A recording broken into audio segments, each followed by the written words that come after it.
विद्यार्थी मित्रांनो, इयत्ता 12वी कॉमर्स विषय OC&M. मुलांनो, आज आपण 5वं प्रकरण सुरू करत आहोत.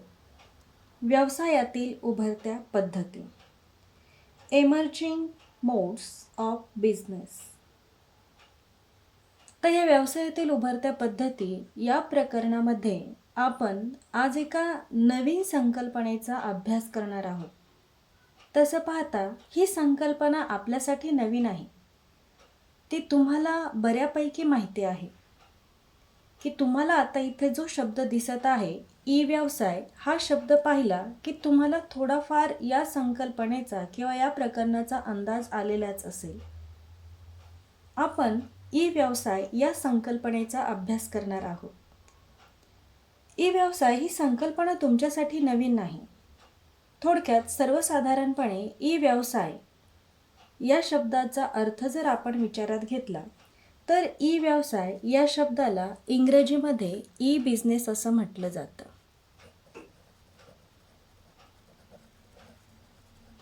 ई म्हणजे इलेक्ट्रॉनिक आणि बी म्हणजे बिझनेस, म्हणजेच ई व्यवसाय. आता हा ई व्यवसाय या संकल्पनेचा आपण जर विचार केला तर आपल्यापैकी म्हणजे विद्यार्थ्यांना तुमच्यापैकी बरेच मुलं ऑनलाईन वस्तूंची खरेदी आणि विक्री करत असतील. मोठ्या प्रमाणात तुमच्यातील काही विद्यार्थीसुद्धा वस्तूंची ऑनलाईन विक्रीसुद्धा करत असतात. ॲमेझॉन ॲप पहा किंवा फ्लिपकार्ट पहा किंवा स्नॅपडील, हे जे मोठमोठे ॲप किंवा मोठमोठ्या ज्या कंपन्या आहेत किंवा झोमॅटो, म्हणजे या कंपन्या ऑनलाईन आपल्याला वस्तूंची विक्री करत असतात. त्यातून तुम्ही बऱ्याच कंपन्यांच्या किंवा वेगवेगळ्या प्रकारच्या वस्तू खरेदीही केल्या असतील. त्या कशा प्रकारे खरेदी करायची ही सुद्धा तुम्हाला माहिती असेल. त्यामुळे ई व्यवसाय ही संकल्पना तुमच्यासाठी नवीन जरी नसली तरी या संकल्पनेची पूर्ण माहिती आपण या प्रकरणातून अभ्यासणार आहोत. आजच्या जर स्पर्धात्मक जगाचा विचार केला तर खूप मोठ्या प्रमाणात स्पर्धा आजही आपल्याला बाजारपेठांमध्ये पाहायला मिळते. साधी भाजीपाल्याची जरी दुकानं असतील किंवा हातगाड्या जरी असतील तर त्यावरती सुद्धा मोठ्या प्रमाणात स्पर्धा आपल्याला पाहायला मिळते. मग आज जर जग तंत्रज्ञानामध्ये एवढं पुढे जात असेल तर साहजिकच जगामध्ये जे जे काही वेगवेगळ्या प्रकारचे व्यवसाय आहेत, वेगवेगळ्या प्रकारच्या कंपन्या आहेत, त्यांच्यामध्ये सुद्धा मोठ्या प्रमाणात स्पर्धा निर्माण झाली आहे. मोठ्या प्रमाणात मालाचं उत्पादन होतंय, ग्राहकसुद्धा प्रचंड प्रमाणात आहे, पण ग्राहकांनी त्या मालाला मागणी निर्माण करण्यासाठी मोठ्या प्रमाणात ई व्यवसाय या संकल्पनेचा उदय झालेला आहे. ई व्यवसाय आणि ई कॉमर्स ह्या वेगवेगळ्या संकल्पना आहेत. ई कॉमर्स म्हणजे नेमकं काय, तर ई कॉमर्स म्हणजेच की ज्या वेळेस ऑनलाईन खरेदी विक्री करतो त्याला ई कॉमर्स असं म्हटलं जातं. थोडक्यात ई कॉमर्स हे व्यापाराशी संबंधित आहे. ई कॉमर्स जे आहे हे खरेदी आणि विक्री, मग ही जी खरेदी किंवा विक्री असेल तर ही खरेदी आणि विक्री ज्यावेळेस ऑनलाईन केली जात असेल तर तो व्यवहार हा ई कॉमर्सशी संबंधित असतो. पण ई कॉमर्स ही जी संकल्पना आहे ही ई बिझनेसशी निगडीत आहे. म्हणजे याची जी व्याप्ती आहे ती मोठी आहे. व्याप्ती कशी आहे? मोठी आहे.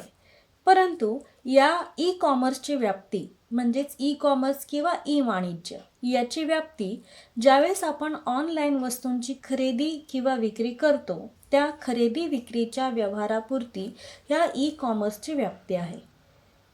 मग याची व्याप्ती फक्त खरेदी विक्री या व्यवहारापुरती मर्यादित असली तरी सुद्धा ई कॉमर्स ही संकल्पना छोटी आहे असं नाही. तर ई बिझनेस ही जी संकल्पना आहे ह्या ई बिझनेस अंतर्गत ई कॉमर्स ही संकल्पना येत असते. ई व्यवसायामुळे मोठ्या प्रमाणात ग्राहक इंटरनेटद्वारे मालाची खरेदी आणि विक्री करत असतात. मग जर समजा ई कॉमर्स म्हणजे फक्त ऑनलाईन खरेदी विक्री किंवा व्यापार होत असेल तर त्याला ई कॉमर्स असं म्हटलं जात असेल, मग नेमकं ई बिझनेस म्हणजे नेमकं काय? की ही संकल्पना ई कॉमर्सपेक्षा वेगळी किंवा मोठी कशी असेल? नेमकं काय असतं ई बिझनेसमध्ये किंवा ई व्यवसायामध्ये? की ई व्यवसाय ही जी संकल्पना आहे, सर्वसाधारणपणे आपण जसा व्यवसाय करत असतो तसाच व्यवसाय जर इंटरनेटच्या माध्यमातून होत असेल तर त्याला ई व्यवसाय असं म्हटलं जातं. लक्षात येते ही संकल्पना? की सर्वसामान्यपणे आपण जसा व्यवसाय करतो तर तसाच व्यवसाय ज्यावेळेस इंटरनेटच्या माध्यमातून होत असेल तर त्याला ई व्यवसाय असं म्हटलं जातं. मग इथे ही ऑनलाईन खरेदी विक्री ही संकल्पना येतेच, पण या संकल्पनेबरोबरच इतर अनेक घटकांचा यामध्ये समावेश होत असतो. मग ते कोणकोणते घटक? मग समजा विक्रेता आला, त्यामध्ये विक्रेता येईल, त्यानंतर खरेदीदार म्हणजेच ग्राहक येईल त्यामध्ये, त्यानंतर पुरवठादार असेल किंवा कर्मचारी वर्ग असेल किंवा भांडवल गुंतवणारा गुंतवणूकदार असेल. अशा ह्या प्रत्येक घटकाचा समावेश हा ई व्यवसाय या संकल्पनेमध्ये केला जातो. म्हणजे बाजारपेठेमधील जे जे घटक त्या व्यवसायाशी संबंधित आहे, मग एखादा माल वाहून नेणारा कर्मचारी असेल, हमाल असेल किंवा एखादी वाहतूक संस्था असेल, ती सुद्धा ही ई व्यवसायाशी निगडीत असते. म्हणजे व्यवसाय करण्यासाठी ज्या ज्या घटकांची गरज असते त्या त्या प्रत्येक घटकांचा समूह म्हणजेच ई व्यवसाय होय. आता तुम्हाला लक्षात आलं असेल की ई कॉमर्स ही संकल्पना ई बिझनेस या अंतर्गत काय येते. तर ई कॉमर्स म्हणजे आपण काय अभ्यासलं की ज्यावेळेस ऑनलाईन खरेदी विक्री केली जाते त्यावेळेस त्याला ई कॉमर्स असं म्हटलं जातं. मग ई व्यवसाय म्हणजे काय? तर ई व्यवसाय म्हणजे फक्त ऑनलाईन खरेदी विक्री नाही, तर ह्या संपूर्ण घटकांचा समूह, की या व्यतिरिक्त सुद्धा जे जे घटक त्या इंटरनेटच्या माध्यमातून जो व्यवसाय केला जातो त्या व्यवसायाशी संबंधित असणारे सर्वच्या सर्व घटक मिळून ई व्यवसाय होत असतो. मग आता तुम्हाला लक्षात आलं असेल की ई व्यवसाय ही संकल्पना किती मोठी आहे. मग यामध्ये बँकेचा सुद्धा समावेश होतो. आता तुम्ही म्हणाल बँकेचा समावेश कसा काय होतो? कारण ज्यावेळेस आपण ऑनलाईन एखाद्या वस्तूची खरेदी करत असेल त्यावेळेस आपण पैसे देताना आपण कॅशने देत असतो किंवा ज्यावेळेस आपण कार्डद्वारे पेमेंट करत असेल तर त्यावेळेस साहजिकच बँकेचा संबंध हा ई व्यवसायामध्ये सुद्धा येत असतो. मग अशा प्रकारे ही एक ई व्यवसाय ही जी संकल्पना आहे अतिशय मोठी आणि व्यापक स्वरूपाची आहे. खूप मोठ्या प्रमाणात ग्राहक हे व्यवसायाशी किंवा विक्रेत्याशी जोडले गेलेले आहेत. म्हणजे खरेदीदार आणि विक्रेते फक्त एवढंच नातं हे इंटरनेटच्या माध्यमामुळे निर्माण झालेलं आहे. म्हणजे यामध्ये कोणत्याही प्रकारे मध्यस्थ किंवा दलाल, अडते यांचा समावेश होत नाही. प्रत्यक्ष उत्पादक आणि ग्राहक यांचा एकमेकांशी संपर्क ह्या ई व्यवसाय या संकल्पनेद्वारे केला जातो. मग याद्वारे ग्राहकाला अतिशय कमी किमतीमध्ये वस्तू सहज उपलब्ध होत असतात. आता हा जो ई व्यवसाय ही जी संकल्पना आहे, मुलांना तुम्ही बऱ्याचदा ऑनलाईन वस्तू मागवल्या असतील तर त्यावेळेस जी ऑनलाईन वस्तू मागवल्यानंतर ती वस्तू आणि प्रत्यक्षात तुम्ही दुकानात जाऊन घेतली गेलेली वस्तू यामध्ये नेमके काय फायदे आहेत, काय तोटे आहेत हे तुम्हाला नक्कीच लक्षात आलेले असतील. परंतु तत्पूर्वी तुम्हाला ई व्यवसाय ही संकल्पना व्यवस्थित समजणं महत्त्वाचं आहे.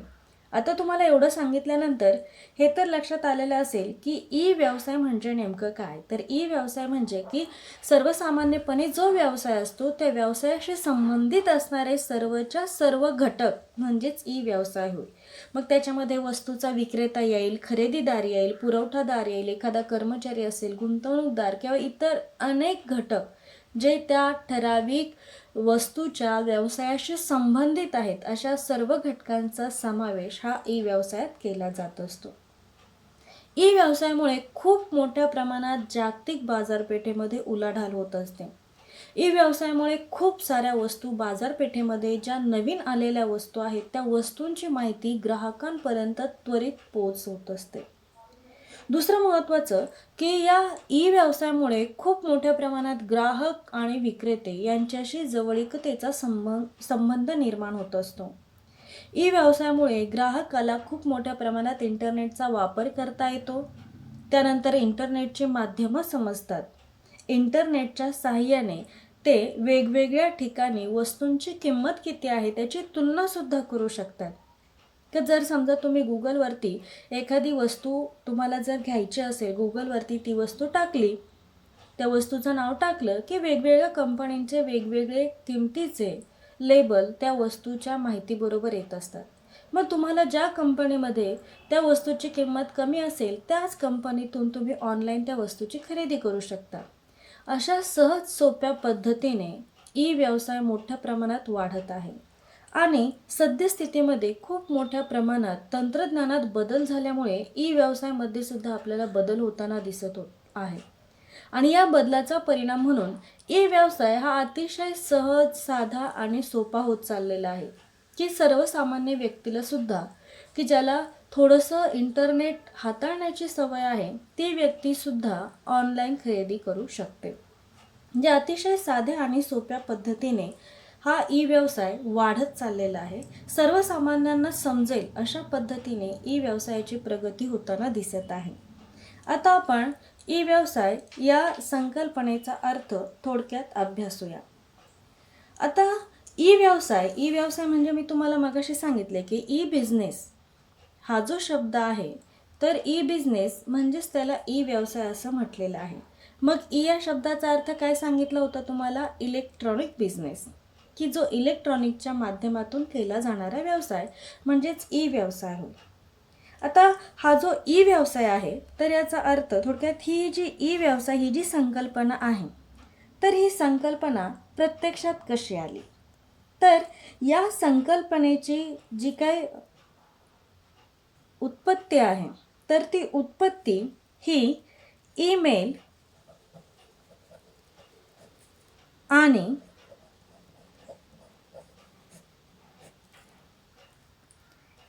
ई कॉमर्स या संकल्पनेपासून झालेले आहे. म्हणजे ईमेल आणि ई कॉमर्स या संकल्पनेपासूनच ई बिझनेस या संकल्पनेची उत्पत्ती झालेली आहे. मग आता ईमेल याचा अर्थ तुम्हाला माहीत आहे इलेक्ट्रॉनिक मेल. ई कॉमर्स याचाही अर्थ तुम्हाला माहिती आहे इलेक्ट्रॉनिक कॉमर्स, की जे आपण इथे अभ्यासलेलं आहे. मग या संकल्पनेमुळे ई बिझनेस या संकल्पनेची उत्पत्ती झालेली आहे. की सर्वसाधारणपणे तुम्हाला पुस्तकामध्ये याविषयी माहिती दिलेली आहे की सर्वसाधारणपणे 90च्या दशकामध्ये ई व्यवसाय या संकल्पनेचा उगम झालेला आहे असं म्हटलेलं आहे.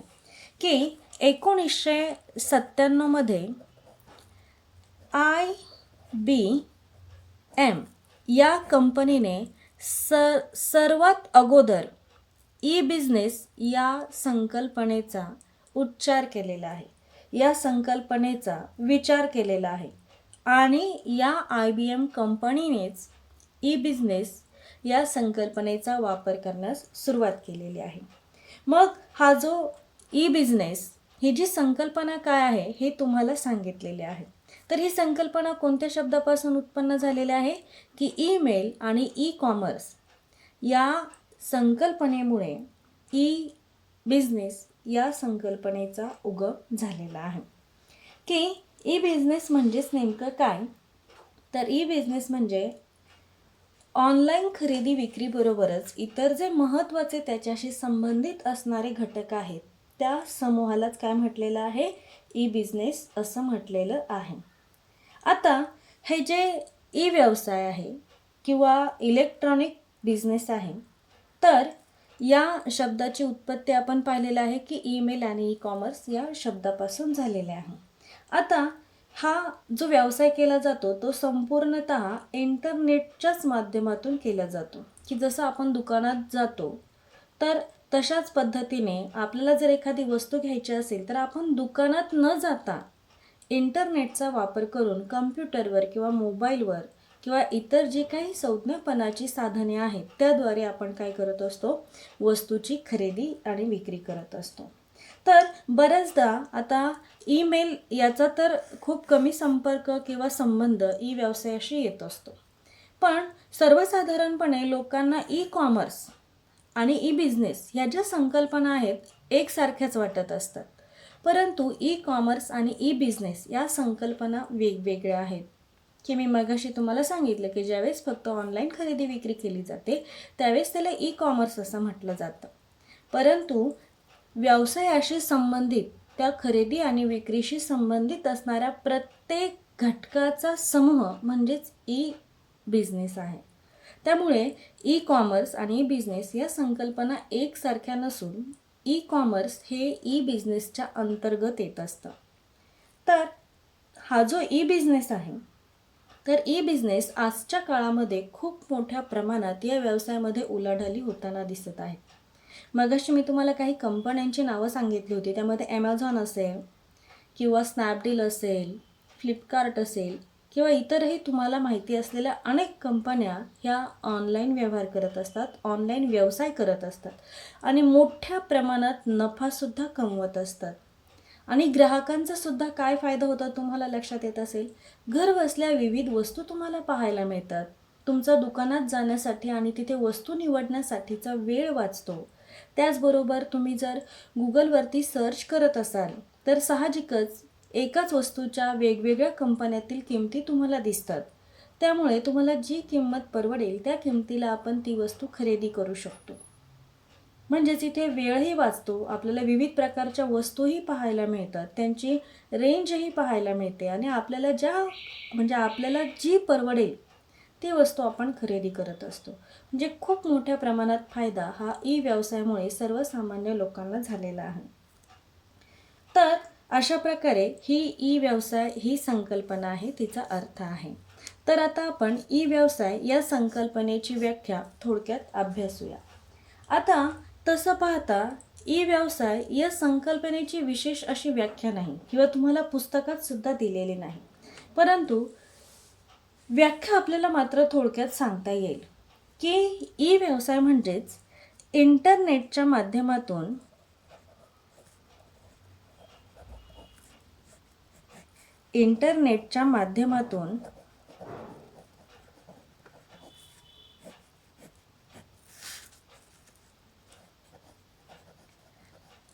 जनतेचा, आता जनता म्हणजे कोण येत असेल, थोडक्यात ग्राहक, जनतेचा आणि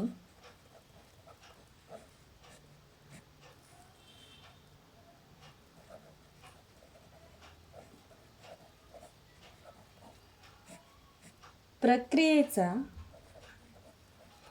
संबंध जोडणे होय. व्याख्या काय सांगितली तुम्हाला, इंटरनेटच्या माध्यमातून जनता म्हणजे कोण, की जी व्यक्ती ग्राहक आहे ती व्यक्ती, तर त्या ग्राहकाचा आणि इंटरनेटची जी प्रक्रिया आहे त्याचा संबंध जोडणे होय. आता ही सर्वसाधारणपणे ढोबळ व्याख्या तुम्हाला ई व्यवसायाबाबत सांगितलेली आहे की ई व्यवसाय म्हणजेच इंटरनेटच्या माध्यमातून जनता म्हणजे कोण सांगितलं मी, ग्राहक. तर ग्राहक आणि जी काही ऑनलाईन खरेदी विक्रीची जी काही प्रक्रिया आहे तर त्या प्रक्रियेचा त्या ग्राहकाशी संबंध जोडणे म्हणजेच ई व्यवसाय होय. आता सर्वसाधारणपणे ही व्याख्या परिपूर्ण होऊ शकत नाही, कारण ही जी ई व्यवसाय ही जी संकल्पना आहे ही खूप मोठ्या प्रमाणात व्यापक आहे. परंतु तरीसुद्धा या संकल्पनेचा सविस्तर अभ्यास करण्यासाठी आपल्याला पुढील अनेक घटकांचा अभ्यास करणं गरजेचं ठरतं. तर आजच्या लेक्चरमध्ये आपण एवढ्याच घटकांचा अभ्यास करणार आहोत. या पुढील लेक्चरमध्ये आपण ई व्यवसायाची अजून पुढील माहिती अभ्यासणार आहोत. तर अशा प्रकारे आजचं आपलं हे लेक्चर इथेच संपलं. धन्यवाद.